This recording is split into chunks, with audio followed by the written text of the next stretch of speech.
बिस्मिल्लाहिर्रहमानिर्रहीम। नाज़रीन अस्सलाम वालेकुम। मैं हूं आपका मेज़बान साबिर शाकिर। वफाकी दारुल हुकूमत इस्लामाबाद से कुछ ताज़ा तरीन इत्तलाआत और हम खबरें आपसे शेयर करते हैं। पाकिस्तान तहरीक इंसाफ के मरकज़ी रहनुमा इस वक्त इंतहाई अहम नौयत की प्रेस कॉन्फ्रेंस कर रहे हैं। पहले ज़रा वो प्रेस कॉन्फ्रेंस सुन लीजिए क्योंकि इसमें काफ़ी खबरें हैं। और वैसे भी पाकिस्तान तहरीक इंसाफ के मरकज़ी रहनुमा वकला बहुत कुछ बताते हैं, बहुत कुछ अपनी गुफ्तगू में अपने मुतालबात पेश करते हैं, लेकिन उनके ये मुतालबात, उनकी तशवीश, उनकी खबरें तमाम टीवी चैनल्स जो हैं उनको हुक्म है कि बहुत कम दिखाना है। तो मैं ज़रा आपको पहले उनकी पूरी गुफ्तगू सुनवा दूं, उसके बाद तज्जिया भी करेंगे। भाई लोग हैं वो खासे शेक हुए हुए हैं और जिस तरीके से उनके रिस्पॉन्सेज एंड रिएक्शंस आ रहे हैं वो समझ में तो आता है, लेकिन वो उनका कोई लॉजिक और कोई रीज़न नहीं है। उस लेटर के सुप्रीम जुडिशल काउंसिल के को जो लेटर लिखा गया था उसके ऊपर भी आपने चीफ जस्टिस साहब का जो कॉन्डक्ट था वो देखा था कि किस तरीके से वो लोग जो कि इम्प्लिकेटेड थे उस लेटर में उन्हीं को सारी अथॉरिटी दे दी गई थी, तफवीज़ कर दी गई। मैं पहले से बात कर चुका हूँ, मैं और ज़्यादा दोबारा नहीं इसको रिपीट करूँगा। इसके अलावा अब बाबर सत्तार साहब का जो लेटर है कि उस IHC के जजेस के लेटर के बाद एक चीज़ बड़ी खुल के सामने आई थी कि तमाम जज साहिबान जो कि सुप्रीम कोर्ट में वो केस सुन रहे थे उनकी कंटेंशन ये थी कि हाँ इंटरफेरेंस हुई है और हो रही है। लेकिन एक जज साहब ऐसे थे जो कि अपने आप को chief justice of the supreme court भी कहते हैं, जिनकी कंटेंशन ये थी कि जी कोई इंटरफेरेंस नहीं हो रही और जो इंटरफेरेंस को बर्दाश्त नहीं कर सकते उन्हें चाहिए कि वो घर जाके बैठ जाएं। दैट मीन्स कि जी उनकी जो एडमिनिस्ट्रेटिव रिस्पॉन्सिबिलिटीज़ हैं as chief justice of the supreme court वो उनसे किनारा कशी कर रहे थे और वो रिस्पॉन्सिबिलिटी पूरी करने की बजाय अपने जजेस को ये कहते हुए सुने गए, बारहा कहते हुए सुने गए कि भाई आपके पास अगर इतनी हिम्मत नहीं है कि आप बर्दाश्त करें तो फिर आप ऐसा करें कि रिज़ाइन करें और घर जाके बैठ जाएँ। उसके बाद ये बाबर सत्तार साहब का लेटर जो 3 दिन पहले गया है जिसमें उन्होंने रीइटरेट किया है, बल्कि एक इंस्टेंस उन्होंने बताया है कि ये जो audio and video leaks case जो सुना जा रहा है उसके कॉन्टेक्स्ट में, और ये बाय द वे बड़ा सेंसिटिव केस है भाई लोगों के लिए, इसलिए कि सारा जो है it can be trace back to them और किसी के पास ये इतनी टेक्निकल एक्यूमेंट और टेक्निकल फैसिलिटीज़ नहीं है कि वो इस किस्म के कैमरेज ऐसी ऐसी जगहों के ऊपर नस्ब करें जहाँ के ये नस्ब किए गए हैं और वो सारी ऑडियोज़ एंड वीडियो लीक्स जो हैं वो बनी हैं और वो बाहर भी आई हैं। तो इसलिए वो बहुत सेंसिटिव है इस मसले के ऊपर। तो उनको हुक्म सादर किया गया था, थ्रेटन किया गया था कि आप इससे बैकआउट करें, इस केस को आगे ना बढ़ाएं। बाबर सत्तार साहब, the honourable man and the brave person that he is, instead of banking of उन्होंने वो लेटर की शक्ल में chief justice of the high court को इरसाल कर दिया है कि ये देखिए ये मेरे साथ ये हो रहा है। अब उसके ऊपर एक भौचाल आ गया है, एक भौचाल आ गया है। प्रेस कॉन्फ्रेंस के ऊपर प्रेस कॉन्फ्रेंस हो रही है और सब लोग जो हैं वो दिफा कर रहे हैं और अपोज कर रहे हैं बाबर सत्तार साहब को, बल्कि यहाँ तक कह रहे हैं कि जी उनका जो कंटेंट्स हैं उनके लेटर के वो झूठ, वो सच नहीं है। रादर दैन कि आप ऐसी सिचुएशन में जो एक सिविलाइज्ड और एक ऑर्डरली सोसाइटी होती है उसमें ये होता है कि उसकी तहकीकात ऑर्डर की जाती है ताकि सच और झूठ जो है वो सामने आ सके और उसके बाद फिर आगे बढ़ा जाता है। ये उस स्टेप को परस्यू करने की बजाय पहले से ही बाबर सत्तार साहब को झूठा करार देने की कोशिश कर रहे हैं। बिल्कुल वैसे ही जैसे जनाब chief justice of the supreme court साहब ने 2 या 3 दिन पहले प्रोसीडिंग्स हो रही थी तो उसके दरमियान उन्हें आउट ऑफ द ब्लू कहा जी कि जो जैसे कमिश्नर साहब ने झूठ बोला था। अब आप सब सारे दोस्त यहाँ बैठे हुए हैं, मुझे बताइए कि क्या कमिश्नर साहब की स्टेटमेंट जब उन्होंने दी थी उसके बाद कमिश्नर साहब कहाँ हैं? क्या वो पब्लिक लाइफ में हैं या गायब कर दिए गए हैं? 2 महीने से ज़्यादा हो गए गायब किए गए हैं, किडनैप हुए हैं। क्या उनके साथ बीत रही है मुझे नहीं पता, आई एम श्योर कि आपको भी नहीं पता होगा। अच्छा, उसको याद दें कि जी उसकी स्टेटमेंट की भी तहकीकात करें। On the face of it उनको कह रहे हैं जी कि वो झूठ बोल रहे हैं। अब किसी चीफ जस्टिस के ओहदे तक पहुँचे हुए शख्स से इस किस्म की गुफ्तगू की आप उम्मीद नहीं करते हैं कि वो बग़ैर तहकीक के, बग़ैर इन्वेस्टिगेशन के किसी भी शख्स को झूठा करार दे दे, ख़ासकर एक ऐसा शख्स जितने इतनी सीरियस किस्म के एलिगेशंस जो हैं वो रियासत के साहिब इक़्तिदार लोगों के ऊपर लगाए हों। तो ये एक माइंडसेट है जो कि आपके सामने आ रहा है। इसके बाद मोहसिन अख्तर क्यानी साहब की स्टेटमेंट आई और उन्होंने फरमाया इस्लामाबाद हाई कोर्ट से दरवाजे और चीज़ें तोड़कर एक आदमी उठाकर ले गए, जो कुछ इस हाई कोर्ट के अंदर हुआ हम तो उसकी भी इंक्वायरी नहीं करा सकते। सिटिंग जज साहब, इसके बाद जस्टिस तारिक मोहम्मद जहांगीरी साहब की स्टेटमेंट आई। उन्होंने फरमाया, और ये बहुत सुनने वाली स्टेटमेंट है, आप जज बनते हैं इज्जत के लिए, वरना जजेस को कोई आज़ादी हासिल नहीं। यहाँ हर चीज़ जजेस की मैनेज हो रही है, रिकॉर्ड हो रही है, जजेस कैदी बने हुए हैं। ये भी स्टेटमेंट आई। बाबर सत्तार साहब के ख़िलाफ़ जो सोशल मीडिया के ऊपर जो कैंपेन चलाई गई, आई एम श्योर कि आप उससे कुलियतन आगाह होंगे, मुझे उसको रिपीट करने की ज़रूरत नहीं है। और इसके साथ चूँकि हमारे बहुत सारे पिटिशन्स जो हैं वो इलेक्शन कमीशन के पास पड़ी हैं और उनके ट्राइब्यूनल्स के पास पड़ी हैं, तो पंजाब में 8 ट्राइब्यूनल्स की प्रोविज़न है, मिनिमम 8 ट्राइब्यूनल्स की। पिछले दफ़ा भी इलेक्शंस के बाद 8 ट्राइब्यूनल्स बने थे, तो वो 8 ट्राइब्यूनल्स को फंक्शनल करने के लिए लाहौर हाई कोर्ट के चीफ जस्टिस साहब ने 8 नाम जो थे वो इलेक्शन कमीशन में भेजे, इलेक्शन कमिश्नर साहब को, जिसमें से 2 नाम उन्होंने चूज़ कर लिए और बाकी 6 नाम वापस कर दिए और कहा कि जी आप हमें एक पैनल भेज दीजिए और इसमें से किसको चुनना है वो हम करेंगे, आप नहीं कर सकते। हालांकि पाकिस्तान के आइन और कानून के मुताबिक ये प्रेरोगेटिव जो है ये हाई कोर्ट के चीफ जस्टिस का होता है। अब अगर उन 2 जजेस की सिलेक्शन के ऊपर नज़र दौड़ाई जाए तो अगर आप ख़ुद भी जाके एक ऑब्जेक्टिव निगाह डालें तो आपको पता चलेगा कि उनमें से सबसे ज़्यादा कंट्रोवर्शियल जो जजेस थे वो वही 2 थे जिनको पिक किया गया, और बाकी 6 जज साहिबान जो हैं वो by and large fair minded independent जजेस के तौर के ऊपर पहचाने जाते हैं। सो इससे भी जो उनकी इंटेंशंस हैं वो बिल्कुल सामने आती हैं कि किस तरीके से वो हर चीज़ को मैनिपुलेट करना चाहते हैं अपनी पसंद की जजमेंट्स हासिल करने के लिए। ये सब कुछ हो रहा था। और कल और आज की जो प्रेस कॉन्फ्रेंसेस हुई हैं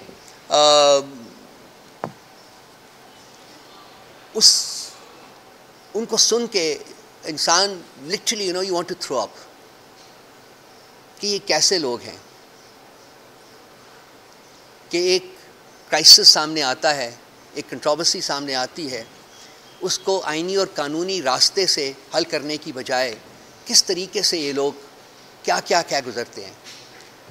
और वो जिन लोगों ने भी प्रेस कॉन्फ्रेंसेस की, मैं उनका नाम भी नहीं लेना चाहूँगा because I think I'll be degrading myself that I take their names, because they don't deserve to be where they are, unfortunately, and that's a very frank confession. It's unfortunate कि वो वहाँ बैठे हुए हैं। ये इस मुल्क की बदकिस्मती है कि ऐसे लोग इसके ऊपर हुक्मरान हैं इस वक्त। बाहर सूरत जो उन्होंने प्रेस कॉन्फ्रेंसेस की है, मेरा ख्याल वो टेक्निकली तो हमारे दोस्त साहिबान आप उसके ऊपर निगाह डालेंगे, लेकिन मैं फ़ील करता हूँ कि इस वक्त जो पाकिस्तान, ख़ासकर जो आपकी कोर्ट्स हैं और जो इलेक्शन कमीशन है, ये इनकी एक गठजोड़, क्लोज गठजोड़ है और ये आपस में मिल के काम कर रहे हैं ताकि इलेक्टोरल प्रोसेस हो या कानूनी तकाज़े हों, ये उनमें इंसाफ जो है वो नहीं होने देंगे। आज भी ऐसा लग रहा है कि पाकिस्तान के चीफ जस्टिस साहब जो हैं वो पाकिस्तान की तमाम जुडिशरी से बरसरे पैकार हैं। तमाम जुडिशरी एक तरफ खड़ी है, आप किसी जज का नाम ले लीजिए, उसका स्टांस देखिए, पब्लिक डोमेन में हो या अदरवाइज़ हो, वो कहते हैं कि जी ये इन्वेस्टिगेशन होनी चाहिए, और चीफ जस्टिस ऑफ पाकिस्तान उसकी राह में एक दीवार बन के हायल है और कहता है जी कि नहीं होने दूंगा, आप, ये तो होता ही नहीं है, कोई इंटरफेरेंस नहीं है। तमाम जुडिशरी कह रही है कि जी लाहौर हाई कोर्ट की जो रिपोर्ट आई है, सिंध हाई कोर्ट की, पेशावर हाई कोर्ट की, बलूचिस्तान हाई कोर्ट की जो रिपोर्ट आई है, उसमें जो कमेंट्स हैं वो ओरिजिनल लेटर जो था 6 जजेस का, उससे ज़्यादा ग्रूसम कमेंट्स हैं उसमें कि किस किस तरीके से इंटरफेरेंस होती है इन तमाम हाई कोर्ट्स के कामों में। लेकिन चीफ जस्टिस साहब जो हैं वो कहते हैं जी कि नहीं, सब ठीक है, कोई इंटरफेरेंस नहीं है। सो मैं ये जो चीफ जस्टिस ऑफ पाकिस्तान और chief election commissioner of Pakistan है, they make the twin menace that Pakistan is today faced with. ये ट्विन मैनस है जो कि पाकिस्तान के आइन, कानून और अखलाकियात की धज्जियाँ उड़ा रहे हैं ऑन ए डेली बेसिस। और अगर हमने एक आइनी तरीके से आगे बढ़ना है, एक कानूनी तरीके से आगे बढ़ना है, तो इस मेनस के साथ डील करना पड़ेगा इफ़ेक्टिवली। कौन करेगा? आइडियली स्पीकिंग तो आइन और कानून करता है, लेकिन आइन और कानून को सही तरीके से इस्तेमाल करने वाली जो लीडरशिप है वो नहीं है, वो गायब हुई है। कंसिक्वेंटली एक क्राइसिस है इस वक्त जो कि हम फेस कर रहे हैं और इसका कोई ना कोई हल तो निकालना पड़ेगा।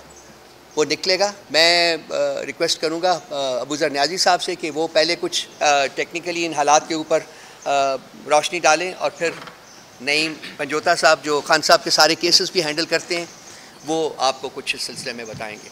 जी अस्सलाम वालेकुम। रऊफ़ साहब ने काफ़ी डिटेल में सारे टॉपिक्स जो थे हम जिन पे बात करना चाह रहे थे वो कवर तो कर लिए हैं, लेकिन कुछ चीज़ें हैं जो इसमें अभी फर्दर डिस्कस हो सकती हैं।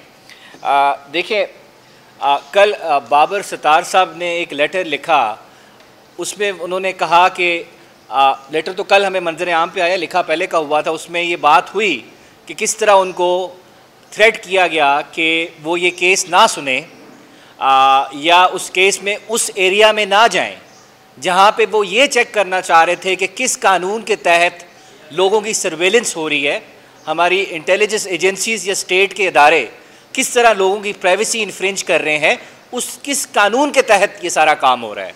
सिर्फ ये सवाल उन्होंने उठाया अपनी पिटिशन में, तो उसके जवाब में उनको वो कहते हैं कि थ्रेट किया जा रहा है। लेकिन अच्छी बात ये है कि इसमें उन्होंने साथ ये भी जिक्र कर दिया कि मैं थ्रेट या कोई मुझे धमकाए इससे मैं पीछे नहीं हटूँगा। जो मेरा आइन, जो मेरा कानून मुल्क का, जो मेरा हल्फ कहता है, मैं उसकी पासदारी करूँगा। ये देखें, इस लेटर को हम एज अ सिंगल इवेंट नहीं ले सकते। ये पिछले जो रजीम चेंज के बाद जिस तरह इस मुल्क का जुडिशल प्रोसेस जो है उसमें इंटरफेरेंस की गई, उसको कॉम्प्रोमाइज़ करने की कोशिश की गई और उसमें काफ़ी हद तक कामयाबी भी हासिल हुई, ये उसी का शाखसाना है। ये हम तो पिछले 2 साल से यही बात कर रहे हैं कि इस मुल्क की जुडिशरी को प्रेशराइज़ किया जा रहा है, थ्रेट किया जा रहा है ताकि अपने मर्ज़ी के फ़ैसले लिए जाएं। लेकिन देर आए दुरुस्त आए, इलेक्शन होता है 8 फरवरी का, उसके बाद इस मुल्क के जजेस को भी इस मुल्क के इदारों को भी इस चीज़ का एहसास होता है कि इस मुल्क की जो अवाम है वो भी इस चीज़ के साथ खड़ी है कि आइन और कानून के साथ, असूल के साथ कोई लीडर खड़ा होगा तो वो उसी को सपोर्ट करेंगे, उसी को एक्सेप्ट करेंगे। तो मेरे ख्याल से हमारी जुडिशरी को भी एहसास हो गया कि पब्लिक के अंदर हमारी एक्सेप्टेबिलिटी की, हमारी रेलेवेंस का इशू आ रहा है। तो एक लेटर आता है पहले इस्लामाबाद हाई कोर्ट के 6 जजेस का, उसके बाद कंफर्मेशन ली जाती है बाकी हाई कोर्ट के जजेस से भी।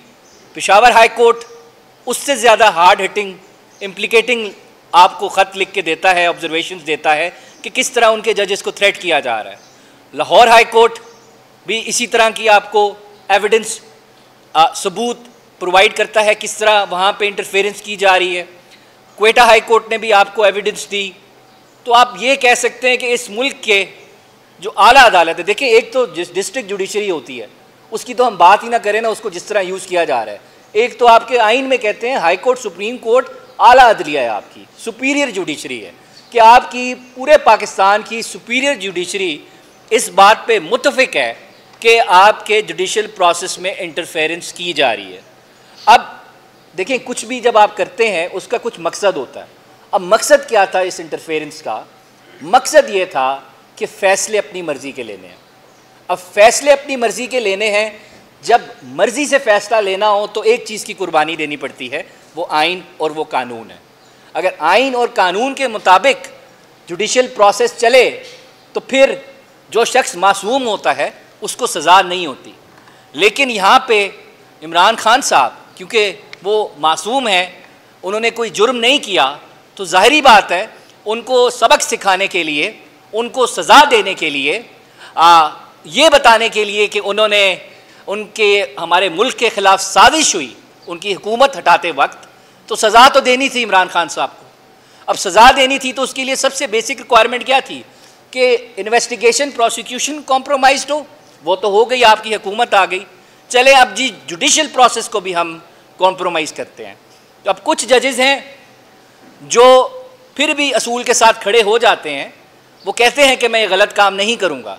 तो ये जो लेटर्स आ रहे हैं ये इसी चीज़ का शाखसाना है। इससे ये इस्टेब्लिश हो रहा है कि कुछ जजेस अभी भी हैं इस मुल्क में जो असूल को, जो आइन को, जो कानून को नज़रअंदाज नहीं कर रहे। देखें, जिस तरह इद्दत केस का फ़ैसला हुआ, तोशाखाना केस का फ़ैसला हुआ, जितने भी कन्विक्शंस हुई इमरान खान साहब के केसेस में, कोई दुनिया का कानून, कोई दुनिया का आइन हमारा अपने मुल्क का आइन, हमारे अपने मुल्क का कानून उस प्रोसेस को फेयर नहीं कह सकता। अंधेरों में, रात के अंधेरों में भी ट्रायल चला, एक दिन 15-15 घंटे हेयरिंग हुई, जजिस को भी कोई मसला नहीं हुआ। अब वही केस जब हम अपील में लेके आते हैं तो वो केस एक एक हफ्ते की तारीख पड़ती है, वकील नहीं आता तो जजिस को कोई मसला नहीं होता। लेकिन जब हम कहते थे जी तारीख दे दें एक दिन की, केस की तैयारी करनी है, तो तारीख नहीं मिलती थी। उल्टा कहा जाता था नहीं बहस करोगे तो हम डिसाइड कर देंगे, आपका राइट क्लोज कर देंगे। और किया, डिफेंस का मौका नहीं दिया, 342 की स्टेटमेंट नहीं रिकॉर्ड हुई। वो सारा प्रोसेस अभी अपील में साइफर केस में आपने देख लिया, उसका मजाक उड़ा है उस प्रोसेस का, वो जजेस को आपने इन्फ्लुएंस किया। सो बात एंड पे मैं कंक्लूड इस बात पे, इस पॉइंट पे यही करूंगा कि प्रोसेस को आपने कॉम्प्रोमाइज किया, उसमें इंटरफेयर किया। मकसद क्या था आपका कि हमने एक शख्स को जो मासूम है उसको जेल के अंदर डालना है, उसको सजा देनी है। और सजा किस चीज़ की देनी है कि उसने सच बोला, अपने मुल्क के बारे में सोचा, अपनी आवाम के बारे में सोचा। अब देखें, एक और बड़ा इशू है, रऊफ साहब ने थोड़ा जिक्र किया, लाहौर हाई कोर्ट के जो चीफ जस्टिस हैं, इस वक्त दो इश्यूज हैं जो वो कर रहे हैं, कुछ मुल्क के पावरफुल लोगों को वो पसंद नहीं आ रहे, उसमें पंजाब हुकूमत भी शामिल है। एंटी टेररिस्ट कोर्ट के 5 जजेस अपॉइंट होने हैं, और वो जजेस वो हैं जिन्होंने 9 मई के केस सुनने हैं। अब उन्होंने, क्योंकि देखें कानून कहता है जब जुडिशियल बॉडी के कोई ऑफिसर्स अपॉइंट होते हैं, in consultation with the chief justice होते हैं। अब सुप्रीम कोर्ट कह चुकी है अल जिहाद केस में, consultation means binding order by the chief justice, कि चीफ जस्टिस जो नाम देगा द गवर्नमेंट इज बाउंड कि उन्होंने उसको नोटिफाई करना है। अब हो रहा क्या है, नाम गए में लेकिन नोटिफाई नहीं हो रहा। अपनी मर्जी के जजेस चाहिए, हुमायूं दिलावर जैसे, अबुल हसनात जैसे, जो केस इस तरह चलाएं कि सबूत भी ना हो तो सजा दी जाए, डिफेंस का मौका भी ना दिया जाए। तो ये एक बड़ी फ्रिक्शन है। और सेम केस 400 इलेक्शन पिटिशंस हैं, 9 जजेस आपने मांगे लाहौर हाई कोर्ट से, उन्होंने आपको 9 नाम भेजे 2 डिफरेंट लेटर से, आपने उसमें से 2 जजेस अपॉइंट कर दिए, और बड़े काबिल जजेस थे, बाकी 7 आपने उनको नोटिफाई नहीं किया। अब आप कह रहे हैं हमें दे, हम खुद पिक एंड चूज करेंगे। भाई, election commission is part of the rigging process, how can it choose the जजेस कि हम चूज करेंगे जो फैसला करेगा हमारे खिलाफ या हमारे हक में। हम तो कहते हैं इसमें election commission is part of the rigging, तो आप कैसे चूज करेंगे जज? इस वजह से जो आपको नाम दिए हैं लाहौर हाई कोर्ट के चीफ जस्टिस ने, वो आप पे बाइंडिंग है, आपने उनको फॉलो करना है। और यही सोर्स ऑफ फ्रिक्शन है, इस वक्त क्रिटिसाइज किया जा रहा है लाहौर हाई कोर्ट के चीफ जस्टिस को, क्योंकि वो झुक नहीं रहे किसी की ख्वाहिशात के आगे, किसी के ऑर्डर्स के आगे, वो कानून को, वो आइन को फॉलो करना चाह रहे हैं। इस तरह बाकी किस तरह साइफर केस डिले किया जा रहा है और इद्दत केस डिले किया जा रहा है, वो नईम उस पर आपको काफ़ी क्लियरली बता देंगे। बस मैं इसमें देखें बात बस कंक्लूड करूँगा, अगर देखें हमने डिसाइड करना है कि इस मुल्क ने आइन के मुताबिक चलना है कि किसी की ख्वाहिश के मुताबिक चलना है। अगर ख्वाहिश के मुताबिक चलाना है तो फिर इस आइन को हम साइड पे कर देते हैं, एक दफ़ा ये अनाउंस कर देते हैं कि इस मुल्क में बादशाहत चलेगी। ये थे जी मामलात। चीफ जस्टिस ऑफ पाकिस्तान काजी फाइज ईसा साहब किस तरीके से मैनिपुलेट कर रहे हैं, और ऑनरेबल जजेस जो कि शिकायत कर रहे हैं उनकी बात नहीं सुनी जा रही, और दूसरी जानब chief justice Lahore high court जजेस की अपॉइंटमेंट करना चाह रहे हैं, लेकिन चूंकि 9 मई का मामला है और 9 मई में पसंद के जज लगाकर पसंद की सजाएं दिलवाना चाह रहे हैं, तो वहां पे भी हर्डल्स क्रिएट की जा रही हैं, जजों को खुलेआम धमकाया जा रहा है, और चीफ जस्टिस काजी फाइज साहब बजाय इसके कि वो जुडिशरी के साथ खड़े हों, वो दूसरी साइड पे जाके खड़े हो चुके हैं। इजाजत दीजिए, अल्लाह।